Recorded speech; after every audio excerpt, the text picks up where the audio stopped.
de poder eliminarlos del sistema. Y para ello se recurre a productos químicos que son antihelmínticos y que estos productos químicos son preparados conociendo previamente cómo es la fisiología, cómo se nutren, para poder utilizarse como punto blanco, ¿no? Poder ser destruido. Cuando un gusano específico llega al hospedero, el sistema inmune va a responder contra él, sea en la fase larvaria o en la fase adulta. Y eso vamos a revisar en esta parte de la clase. Cuando se habla de antiparasitarios o antihelmínticos, vamos a ver que la conformación química de estos va a ser por el clásico shock, ¿no? Ustedes saben lo que es el shock. Va a estar formado por carbohidratos, con carbono, hidrógeno, oxígeno, nitrógeno. Es lo que va a constituir estos antiparasitarios. Siendo estos los principales, no escapa de que puedan tener a un componente distinto, ¿no? Como por ejemplo el azufre. Este azufre puede formar parte de una estructura en anillos, en alguno de estos antiparasitarios. Acá les menciono dos, que es el diflurotimol o el levamisol.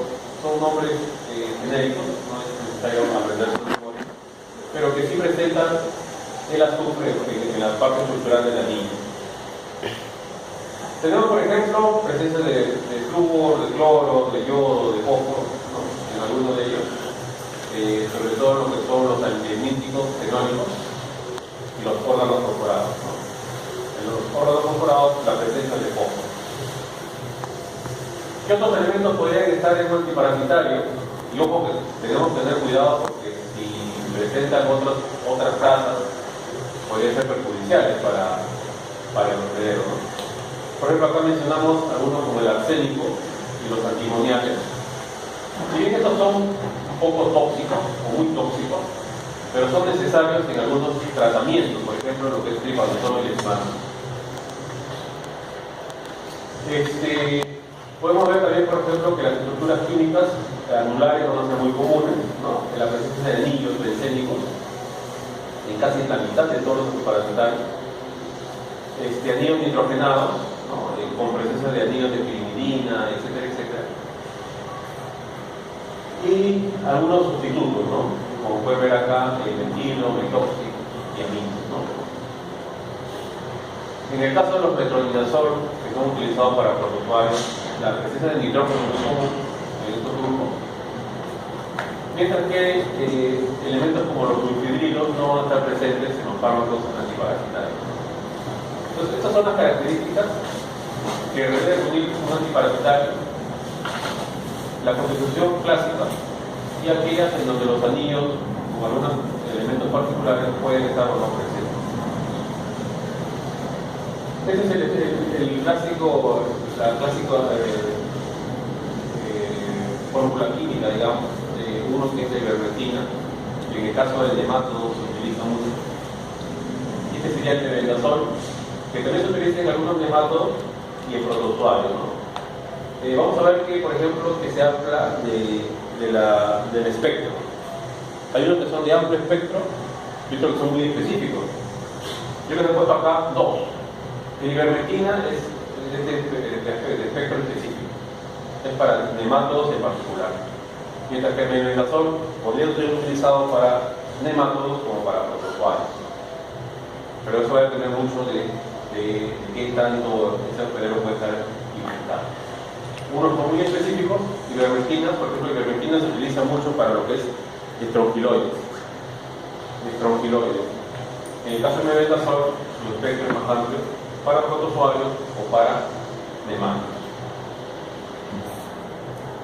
Entonces, para más o menos comprender un poco de qué se trata este tema, de cómo los antihelmínticos específicamente pueden estar presentes o tener un efecto de duración en el hospedero, se habla de la farmacodinámica, ¿no? O sea, qué tan dinámico es el antihelmíntico para poder destruir un nematodo de mente.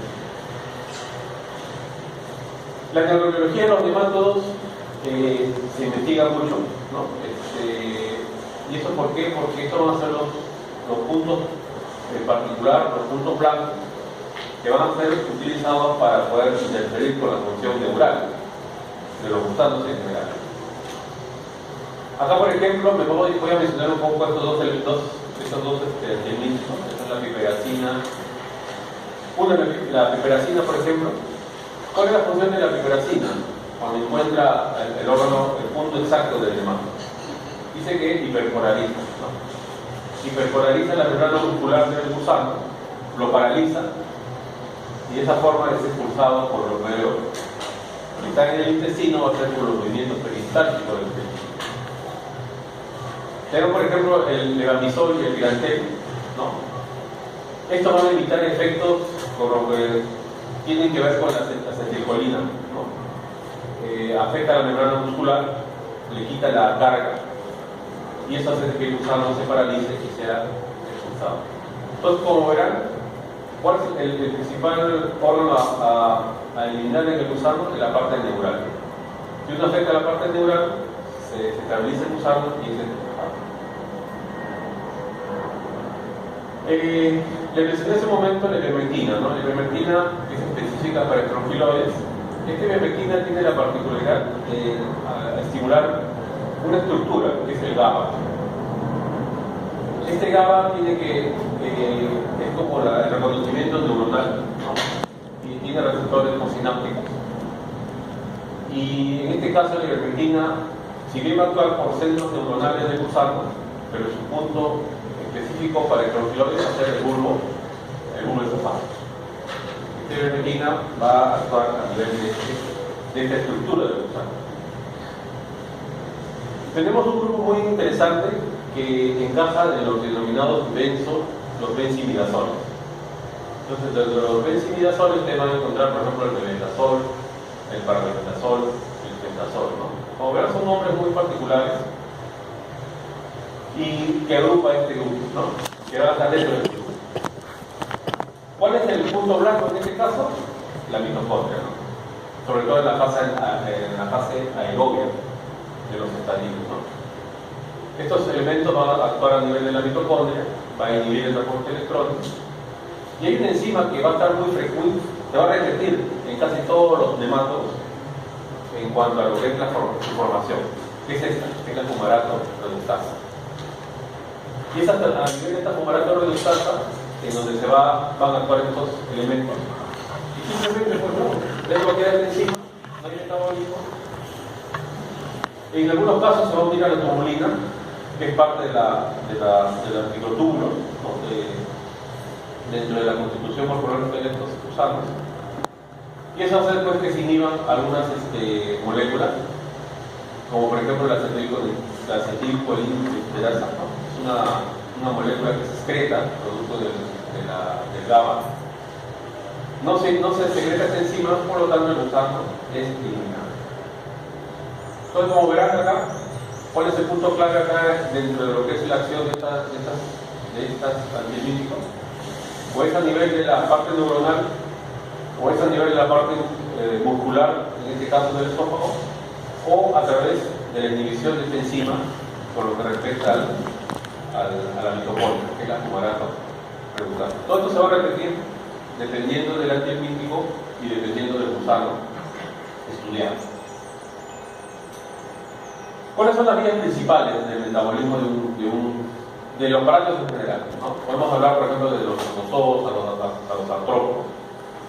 Y en toda la gama de este grupo grande que son los parásitos, se ven, por ejemplo, 7 áreas principales de nuestro metabolismo que son utilizados como blancos terapéuticos.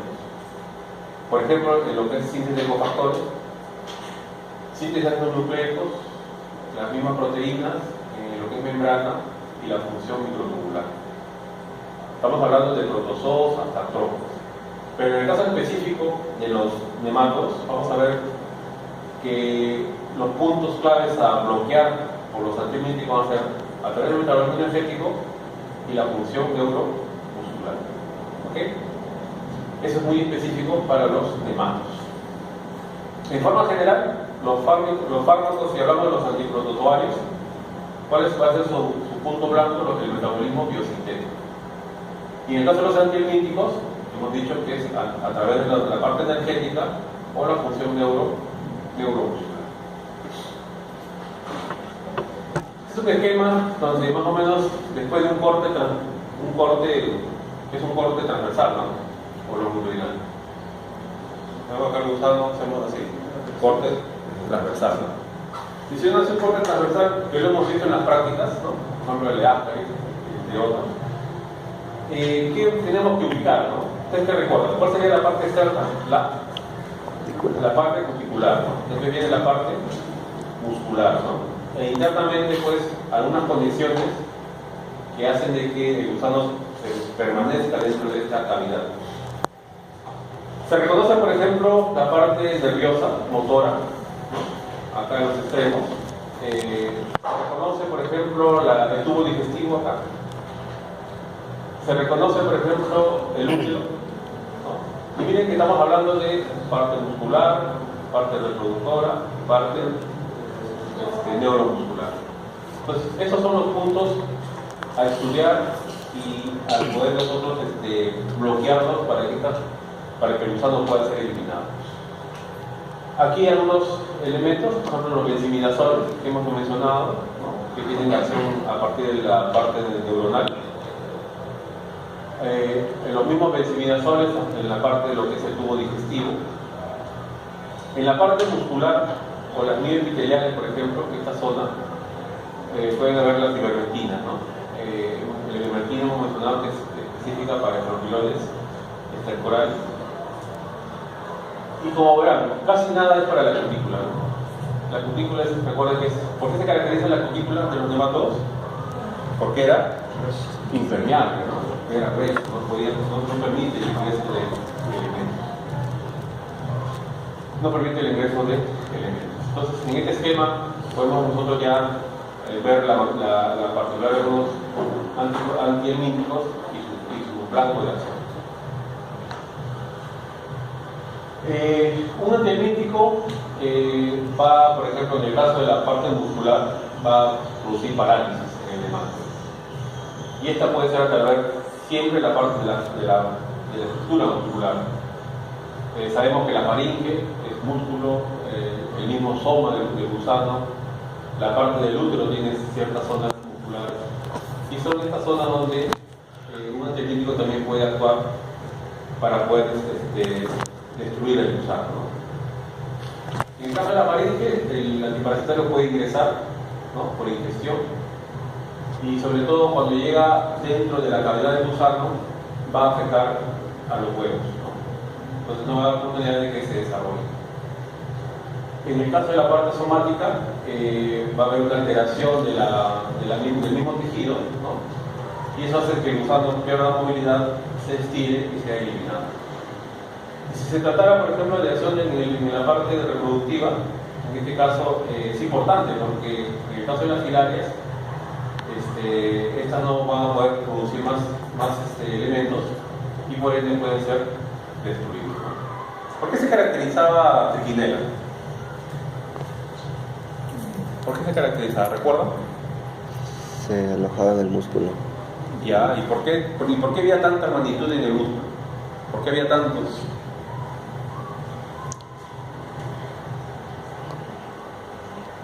¿Producía huevos? No, pero el caso específico de Trichinella, ¿no? ¿Por qué está tan lleno el músculo de un hospedero? Porque el músculo tiene una gran actividad.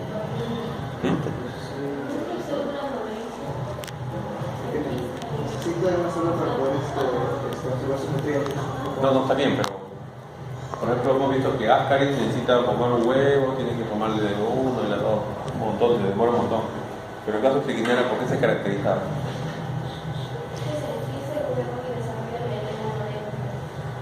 No hay momentos en que se forma el huevecillo. Se forma el huevecillo, pero al toque se forma la forma larval. Eso es lo que va a caracterizar a Trichinella, es larvífera. ¿Okay?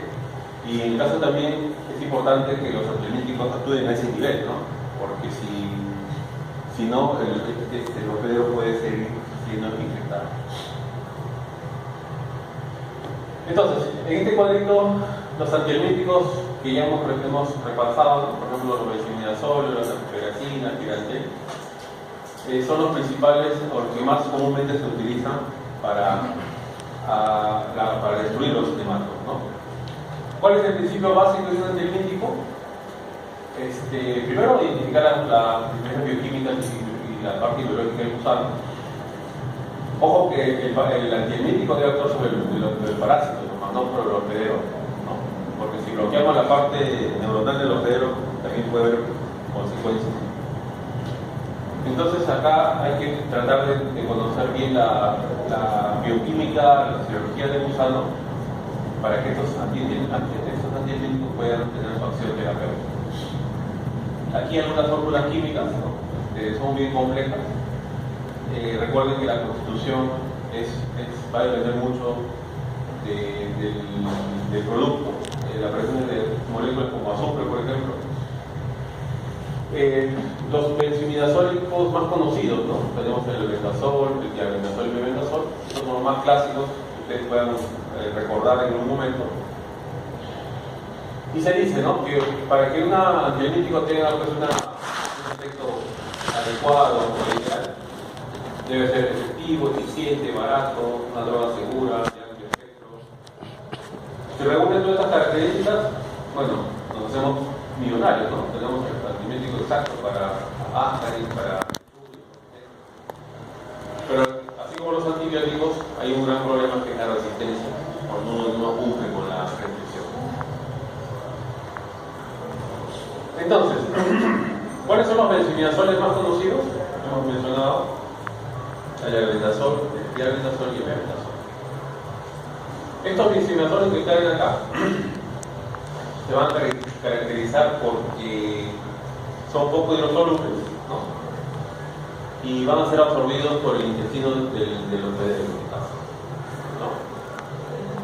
El modo de acción de estos benzimidazoles va a ser sobre todo en aquellos segmentos intestinales. Tenemos acá en la figurita algunos de ellos, tenemos acá el Ascaris, Brachyury. Entonces, lo que también va a ser importante en este grupo de benzimidazoles es su amplio espectro, ¿no? Entonces puede afectar nematodos intestinales. Miren que va desde la etapa adulta hasta la etapa de hueso, sobre todo los Brachyury y Ascaris. Entonces, se ingiere el antihelmíntico, el Ascaris lo puede consumir como parte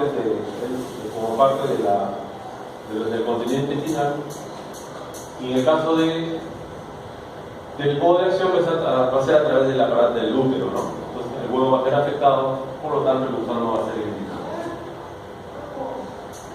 Tenemos acá, por ejemplo, que específicamente en el caso del bendazol y mebendazol van a tener un modo de acción muy particular, ¿no? Mencionamos hace un rato, ¿no?, la fumarato reductasa, que es una enzima propia del ciclo de la mitocondria, y es a este nivel donde va a tener acción estos antihelmínticos, en la fumarato reductasa. Casi se va a repetir en todos, ¿no? También ver un bloqueo de lo que es la glucólisis, ¿no? En el caso de aquellos elementos que hacen aerobiosis, va a haber un desacoplamiento de la población oxidativa. Y en el caso de aquellos que tienen que ver con la parte estructural, sobre todo con la formación de microtúbulos, va a ser la acción, va a ser después la no polarización de la tubulina. En este esquema pueden ver acá, ¿no?, cómo se forma la tubulina a partir del dímero, ¿no? Pero cuando viene la acción del antihelmíntico, inhibe esa formación. Por lo tanto, los microtúbulos no se forman y por lo tanto el parásito va a ser eliminado. Si bien se dice que solamente o un albendazol o un mebendazol puede tener una acción, como lo hemos mencionado, a veces se combinan, ¿no? Se combinan con otros antihelmínticos. Por ejemplo, si un combino albendazol o mebendazol con ivermectina, es muy efectivo contra la filariasis, ¿no?, la filaria linfática, por ejemplo. O en todo caso, es muy efectivo contra el tropiloides y la larva migrans, ¿no? Uno puede combinar estos fármacos con el hecho después de poder destruir al gusano. La afinidad con la tubulina, ¿no?, hace de que frente a las células del hospedero hay una toxicidad mínima, ¿no? Pues yo lo mencionaba, ¿no? No deberíamos tener un antihelmíntico contra nosotros mismos, porque en todo caso nos afectaría. Entonces se han hecho estudios en donde en cantidades específicas se sabe que el antibiótico va a accionar sobre los neurotímeros del parásito, más no en los hospederos, porque eso podría producir daños en los hospederos.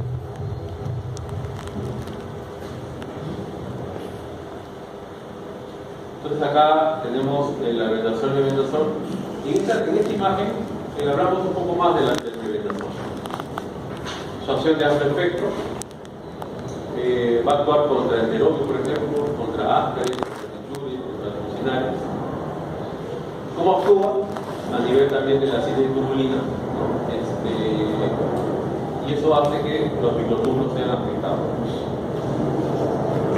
El hecho de actuar a este nivel hace de que la glucosa, en este caso la glucosa, no sea pues, recepcionada. Al no haber glucosa, pues no hay índice de la glucólisis, no hay energía, por lo tanto el gusano puede ser eliminado, ¿no? Pero ¿qué pasa con el glucógeno que puede almacenar? Lo van a utilizar, pero lo van a utilizar de manera de poder permanecer en el hospedero. Entonces lo desgastan y por ende el gusano va a morir. Se enfatiza mucho lo que es la acción de este antihelmíntico a nivel del tegumento, ¿no? de la parte de la tubulina sobre todo, la pérdida estructural de estas estructuras, ¿no? Y en el caso de la parte de energía, hemos dicho, ¿no?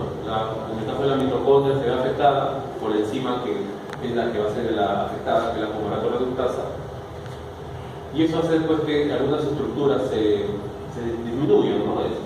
Por lo tanto, hay otras que se forman una especie de vacuolas y hace después que el parásito sea destruido, ¿no? Sin energía, el parásito se inmoviliza y eventualmente muere. Y esto eventualmente muere porque es interesante, ¿no? Porque una forma de poder eliminarlo, si tú tomas un antihelmíntico y quieres eliminarlo, necesitas purgarte para que puedas pues, tener el ejemplar ya efectivamente. Esta plaquita corresponde a elementos de Trichuria y Trichura, miren acá, totalmente enrollados después de un post tratamiento. Y si reconocemos la parte anterior, ¿no? Que es la parte más delgada, la que se pega en el hospedero. Si hablamos un poco de lo que es la farmacocinética, ¿no? De qué tanto puede durar o qué tanto puede el hospedero puede obtener o soportar la dosis, ¿no? Por ejemplo, en lo que es absorción, si se toma vía oral es baja, ¿no? 20%. Y algo que se ha visto, ¿no? De que estos antihelmínticos en general necesitan ser consumidos con grasas, ¿no? Se consume con grasas para que este 20% suba. Si yo lo tomo sin algún acompañamiento, simplemente voy a requerir más dosis y por ende voy a demorar en tratar. Entonces, ¿qué se recomienda? Comer grasas para que esto tenga una mejor absorción. Y eso hace de que más o menos llegue a un 80%, ¿no? El hospedero, ¿dónde lo va a eliminar? A través del hígado, ¿no? Lo va a metabolizar en el hígado y lo va a eliminar en la orina y en las heces. Cuando uno hace un estudio de qué manera queremos ver eficacia, ¿no? de duración del antihelmíntico hospedero, teníamos que ver un análisis hepático y un análisis en lo que es el producto de inspección, orina y heces. Si bien el mebendazol nos ayuda pues, contra los nematodos, pero se ve que hay unos efectos colaterales. Por ejemplo, un efecto muy particular es el efecto teratógeno. Mujeres embarazadas no deberían tomar esto, ¿no? Porque el producto se vería afectado. ¿Saben lo que es teratógeno?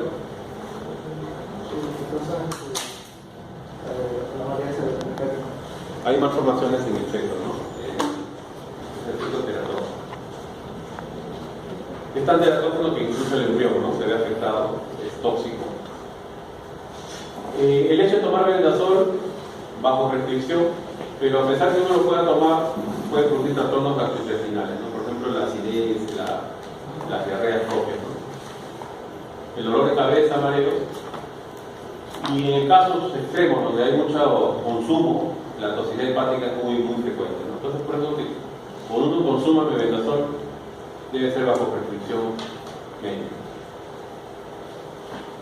El albendazol, cuando ya hemos mencionado, es un derivado del semidestónico, ¿no? Y tiene un amplio efecto, ¿no? Como pueden ver acá, no solo los nematodos van a ser afectados, también los céspeds. En el caso de los nematodos específicos tenemos xilostoma, micato, rechurus, y en el caso de la esquistosomiasis también es importante su uso. Nuevamente acá enfatizo en la enzima que es la que es bloqueada, que es la fumarato reductasa, es muy común en los helmintos. En forma secundaria, ¿no? También afecta a los microtúbulos, ¿no? También afecta a la absorción de glucosa. También tiene que ver con la disminución de esta molécula en lo que es la parte aerobia, ¿no? Y eso hace que muchas reacciones de oxidorreducción no se vean afectadas. Y también la acción larvicida, ¿no? Sobre todo lo que son necatos. En el caso de los ascaris, la acción ovicida, así como en los actilostomidios y los pichuros, ¿no? Entonces miren acá la acción, sea larvicida u ovicida, dependiendo del nemato. Si uno lo consume vía oral, su absorción es muy baja, ¿no?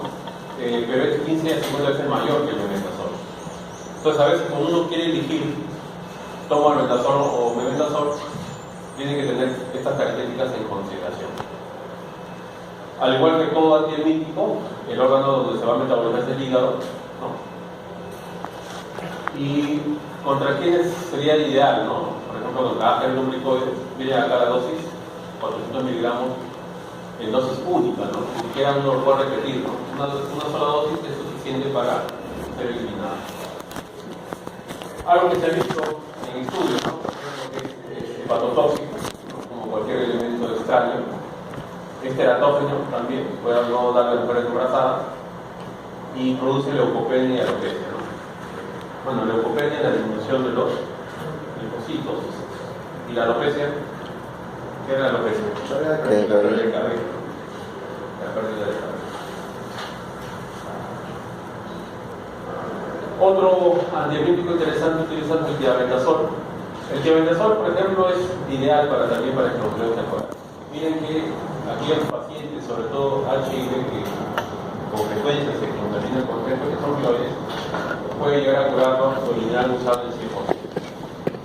También puede ser efectivo contra el xilostoma brasileño, pero el gran problema del diabendazol es que sus efectos colaterales son muy peligrosos. Entre otras puede haber prurito, cefalea. Viendo en sí, el diabendazol se utiliza en la industria alimentaria y se utiliza como un fungicida incluso, ¿no? Pero se ha visto que su acción frente a lombrices o cualquier nematodo es también importante. Nuevamente no se actúa a nivel de enzima de la fumarato reductasa. En el caso de tronquiloides afecta la formación de microtúbulos, no hay liberación de la acetilcolina, por lo tanto el gusano es eliminado. Y en cuanto a lo que es su absorción, si decimos que tiene un 100% de curación, es porque se absorbe muy bien a nivel intestinal hacia un 90%.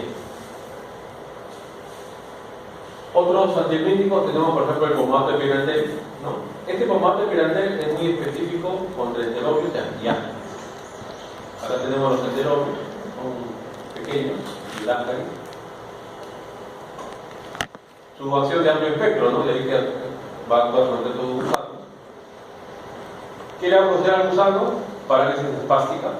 Lo afecta en la parte neuronal, lo hace largo y este puede ser eliminado de los cerebros. Entonces acá la parte neuromuscular es afectada, ¿no? Como consecuencia, pues el gusano se paraliza y puede ser expulsado a través del intestino por el movimiento peristático del intestino propio. Entonces es importante cuando uno da tratamientos, para ayudar a este movimiento peristático, es dar purgas. Un aceite de resino o una sal muy concentrada para que el gusano pueda ser evacuado.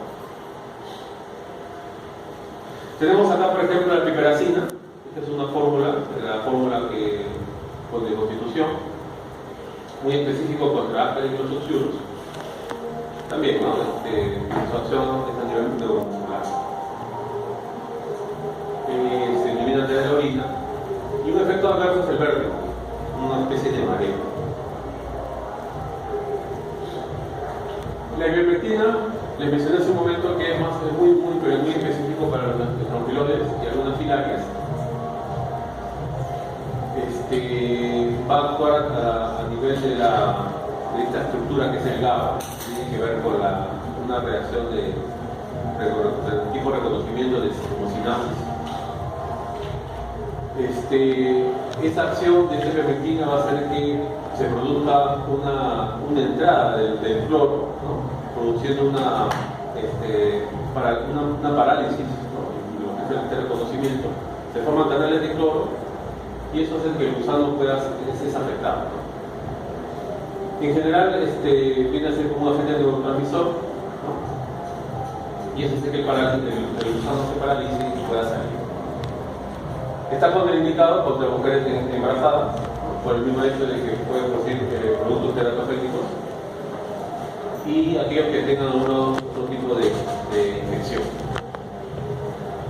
Lo bueno es que no cruza la barrera hematoencefálica y sobre todo, ¿no? Que hace de que esto sea de una acción local, básicamente. La ivermectina es una mezcla de dos moléculas que se denominan la ivermectina B1A y B1B en una proporción de 80-20. Químicamente son lactonas macrocíclicas, ¿no? Y estas son obtenidas a partir de una actinobacteria, que es la Streptomyces salmonella. La ivermectina, hemos dicho, ¿no? Afecta en particular las tronquiloides o algunas filarias. En el caso de las filarias, la microfilaria, por ejemplo, la Borrelia mangroti o la Buccia malaria, el ovaloa, se utiliza mucho, sobre todo en países endémicos como África. La acción es a través del sistema muscular del micro, ¿no? Se suministra vía oral. Casi todos los antibióticos se suministran vía oral. Si alguna vez a ustedes les quieren poner vía intramuscular, no lo permitan, porque no es la vía adecuada, es vía oral. Y como efectos colaterales de la ivermectina es la irritación muscular, ¿no? Algunos cambios, la somnolencia, ¿no? Veo chicos que están durmiendo o después del partido están celebrados. Y hay una reacción muy particular en el caso de las microfilarias que la denomina reacción de Masotti. Es una reacción inmunitaria. ¿Y eso por qué? Porque como la microfilaria va a ser destruida en el tejido, el sistema inmune pues reacciona a nivel de eso, ¿no? Y le acuña la reacción de Masotti por el hecho de que este señor pues, que lo encontró. Una reacción tipo granuloma, la reacción de Masotti. Si bien hemos visto aquellos antiparasitarios que afectan a nematos en particular, acá quiero darles un alcance de lo que son otros, que son específicos para los insectos. Uno es la nitrosamida, que es un derivado de esta molécula, las salicilaminas, y es específica para insectos, como pueden ver acá en las letras y el esquema. ¿Cuál es el mecanismo de acción de este fármaco, de esta nitrosamida? A través de la captación de glucosa. Habíamos mencionado, ¿no? Que la glucosa, para poder ser metabolizada, ¿qué necesita? Estar fosforilada, ¿no? ¿Y qué hace la nitrosamida? Antes de que se fosforile, se une. Se une la glucosa, evitando de que ingrese. ¿Ok? Entonces bloquea la captación de la glucosa. Esto hace que haya una irreversible en exceso, sobre todo a nivel del cuello. ¿Y por qué a nivel del cuello? Porque el cuello va a tener unas células que van a estar en constante mitosis, que son las llamadas stem cells. Y gracias a esas células es que el gusano puede crecer. Si uno bloquea a nivel de esta zona del gusano, simplemente no se logra desarrollar, o si está desarrollado, hace que se inhiba ese desarrollo, y por eso el gusano es eliminado. Es eliminado de los medios. Acá, por ejemplo,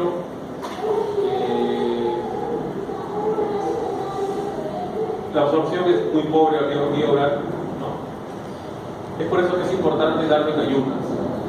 Si uno lo da en el transcurso del día, no se va a absorber. Tiene que ser en ayunas para que pueda ser obtener este efecto total, ¿no? Y así como ingresa vía oral, sale con las heces. Lo interesante es que este antihelmíntico no pasa vía sanguínea, solamente actúa a nivel intestinal. Y frente a cualquier gusano o frente a cualquier nematodo, es importante dar purgas a las personas, ¿no? O a los animales, ¿no? Por ejemplo, cuando uno trata animalitos, sobre todo a perros, para poder ver que no tengan equinococo, por ejemplo, se le da una dosis adecuada al perrito y de todas maneras uno tiene que darle una purga para que en las heces pueda eliminar, o en todo caso comprobar si está infectado o no. El único efecto colateral sería el problema gastrointestinal, ¿no? Puede producir un poco de acidez, de dolor, ¿no? Pero es una dosis única que se puede soportar. Otro antihelmíntico interesante es el praziquantel, ¿no? Este tiene un amplio espectro, sean sectos, trematos, que se puede utilizar para lo que es lisosomas, por ejemplo, o cisticercosis. Y aquí lo que le mencionaba, ¿no? Todos los gusanos en la parte del cuello, siendo los sectos sobre todo, tienen estas células, son las stem cells. Son las células que están en constante mitosis y las que van a poder formar los anillos, ¿no? Y justamente en esta zona es donde el praziquantel va a tener su acción, sobre todo dañando estas células, ¿no? A diferencia de la niclosamida y otros elementos que hemos observado, que necesitan, por ejemplo, consumir grasas para que tengan su efecto, en el caso del praziquantel, miren que vía oral llega a un 80%. En el caso del praziquantel no necesita otro vehículo para que pueda ser absorbido. Se absorbe muy bien a nivel sanguíneo, ¿no? Pero ¿cuál es el problema, no? Que va a destruir todo lo que encuentras. Tú tomas praziquantel y te destruye todo. ¿Y cuál es el riesgo en el caso de la cisticercosis? Quizás hemos comentado la semana pasada, ¿no? De que si yo tengo gusanos en la cabeza, quizás en la cabeza, lo va a destruir y eso hace de que yo pueda tener algún síntoma de dolor de cabeza o una convulsión. Entonces, en el caso del praziquantel y específicamente para lo que es cisticercosis, tiene que ser administrado bajo prescripción médica. Primero tengo que cerciorarme que no tenga ahí una tiña en el intestino o tener cisticercosis en la cabeza, ¿no? Si tengo tiña en el intestino lo va a destruir igual, pero si tengo en la cabeza cisticercos también lo va a destruir y eso es contraproducente contra la persona. Cefalea o mareo o trastorno gastrointestinal como efecto colateral. Otros llamas en particulares, sobre todo con las personas pilares, ¿no? La dietista, la anastomina, estos llamas para conocerlo como cultura general. Aquí hay una parálisis y inmovilización de las fibropilares.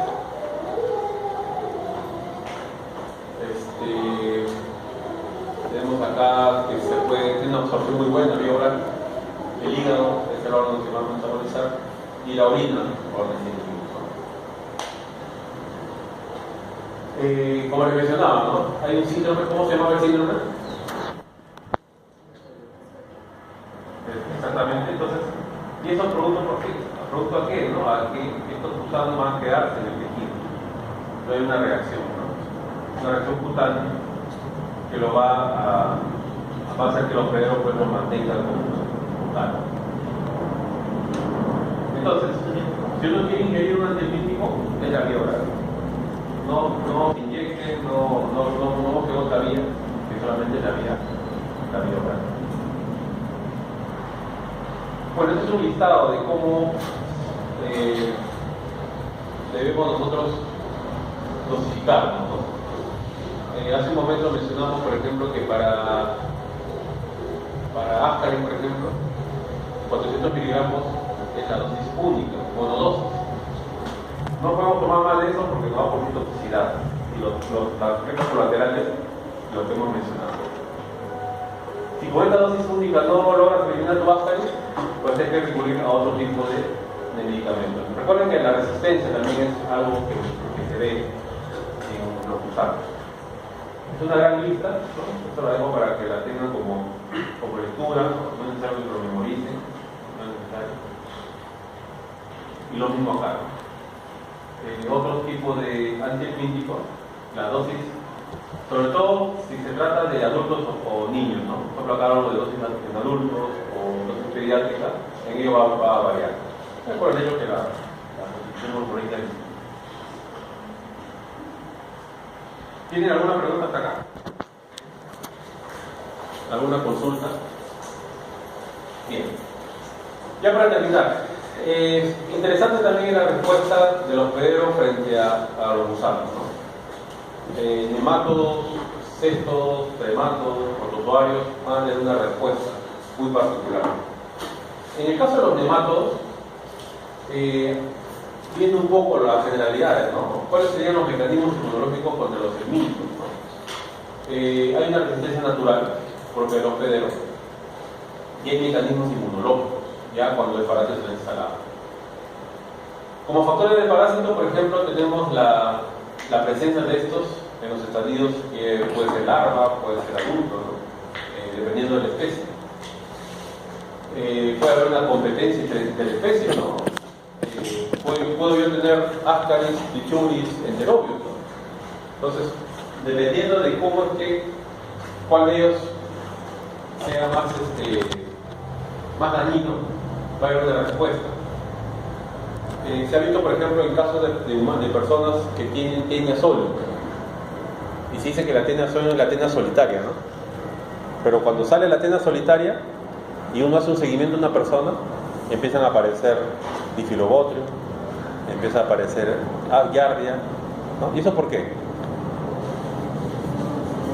¿Ah? ¿Por qué creen? ¿No? Mencionamos acá, ¿no?, la competencia, ¿no? Entonces la tenia es más grande, ella es la alfa, ¿no? Yo me nutro primero y no me importa la giardia, ¿no? Pero cuando sale el gusano alfa, empiezan a aparecer otros, la giardia como protozoo principal. Y en una vez tuve personas que tuvieron difilobotrio y no lo habíamos detectado en las heces. Entonces salió el gusano, la tenia, solo, y cuando hicimos su seguimiento empezamos a encontrar huevos de difilobotrio. Le volvimos a dar tratamiento y recién salió el difilobotrio. Entonces esas son cosas muy interesantes en estos parásitos. En el caso del hospedador, en el caso de nosotros, los hospederos, la edad y el sexo, las hormonas también son importantes acá. La raza, la nutrición, la exclusión genética. Ya como mecanismos inmunológicos, una respuesta innata o adquirida. En una respuesta innata generalmente va a haber una inflamación, y en la adquirida la respuesta celular o humoral. En el caso de lindos, ¿no?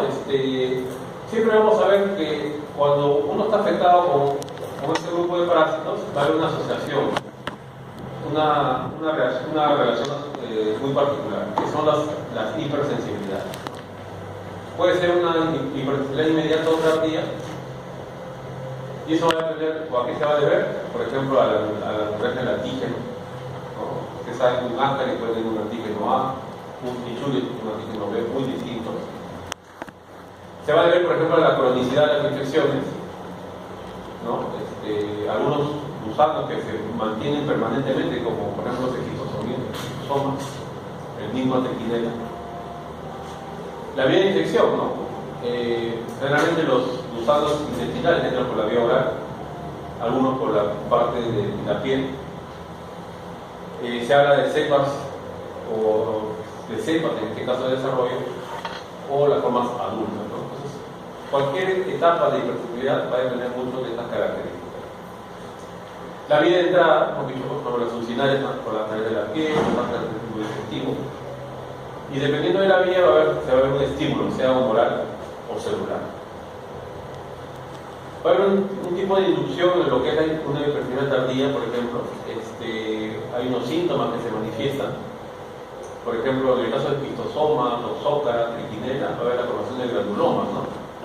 El hospedero se infecta, pero al no poder salir de el parásito que hace, se enquista, o el sistema inmune lo destruye, y eso se forman en particular estructuras que se denominan granulomas. En el caso del intestino, tú puedes tener un tipo de inflamación por uso de los elementos gastrointestinales. siempre lo que es el mitos va a haber una inducción, ¿no? Y esta va a ser esta inducción, sea de hipersensibilidad tardía o inmediata, va a ser dada por la producción de anticuerpos, sobre todo los IgG. Los IgG. Los IgE van a ser lo que se van a manifestar en primera instancia, y esto va a dar síntomas, ¿no? Por ejemplo, la urticaria, el prurito, en el caso de los que son positivos al nerobio. Una especie de asma, ¿no? Recuerden que hay gusanos que migran por pulmón y empieza la silivancia, ¿no? El olor abdominal, dependiendo de la zona, ¿no? Una diarrea aguda, por ejemplo, el olor muscular, si se tratara por el triquinela, ¿no? Personas que son endémicas, pues, que tienen mucho dolor muscular. La fiebre y el edema, ¿no? En el caso del edema, la climaterquina, ¿no? Entonces, el hecho de que se manifiesten los anticuerpos tipo IgE hace de que la eosinofilia esté presente. Y también va a haber una cierta diferencia en lo que es intensidad dependiendo del nemato en este caso. Y esto se da por la invasión del tejido, de cómo migra el tejido a través de cómo migra el parásito a través del tejido. Y como ejemplo, ¿no? Enfatizamos, ¿no? Las ascaris, pilares, torsiones vertiginosas y las triquinas como usando representantes de cualquier tipo de estas, sea de invasión o de migración. Si hablamos específicamente, como ejemplo, ¿no? Por ejemplo, tenemos acá triquinela y ascaris. En el caso de la triquinela, es un parásito extracelular, ¿no? Tiene etapa de desarrollo interna. Recuerden que ellos no forman huevecillos, o si lo forman, inmediatamente se forman la larva. Y eso hace que se formen especies de quistes, ¿no? Como pueden ver acá. En la triquinela se forma una capa de protección y se enquista en el tejido muscular. En el caso de ascaris, por ejemplo, cuando migra por el pulmón, ¿qué hace? Hay una reacción inflamatoria muy fuerte, ¿no? Estos puntitos que ustedes ven acá son linfocitos, por ejemplo. Son linfocitos producto de la reacción inflamatoria. El hospedero trata de eliminar al gusano. Y eso hace que se forme una respuesta celular. Pero recuerden que aquí, ¿cuál es la respuesta que va a funcionar mejor? La respuesta humoral. ¿Ok? Bueno, este es un texto ya muy que lo dejo para que lo lean, pero acá está lo que significa, ¿no? Entonces, lo que queremos ver acá es cómo es que frente a la presencia de un antígeno X se ve la estimulación, ¿no? De la activación de los linfocitos.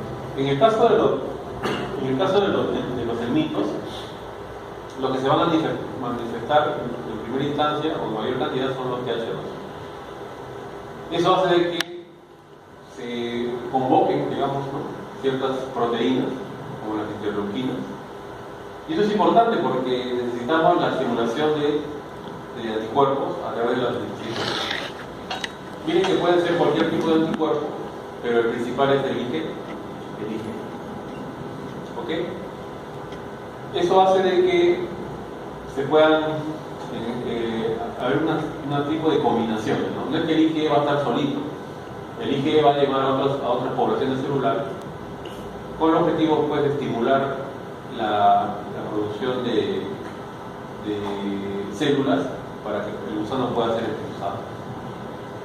Definitivamente, macrófagos, plaquetas, los mismos eosinófilos van a participar a través de ¿qué? De sus receptores, ¿no? Porque con estos receptores va a haber una interrelación con las inmunoglobulinas con el objetivo de poder secretar sus contenidos. Recuerden que los mastocitos, los eosinófilos tienen glándulos internos. Y el solo reconocimiento hace de que estos sean expulsados sobre el gusano para que estos puedan ser expulsados. Entonces acá en la figurita tenemos, ¿no? Frente a un antígeno parasitario que puede ser muchos, ¿sabes? Recuerden que un gusano expresa muchos antígenos distintos. ¿Cuál es la etapa siguiente? La estimulación.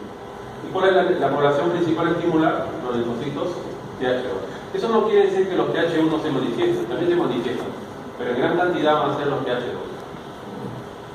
Esta estimulación hace que, pues, las células plasmáticas se manifiesten, ¿no? Ya, acá acabamos. Entonces acá tenemos la producción de linfocitos B, sobre todo los IgE, ¿no? Que hacen de que otras poblaciones celulares o proteínas sean manifestadas. Los eosinófilos, células cebadas, ¿no? Esto hace de que el IgE se junte con estas células con el objetivo de que estos contenidos sean secretados en el gusano para que pueda ser usado.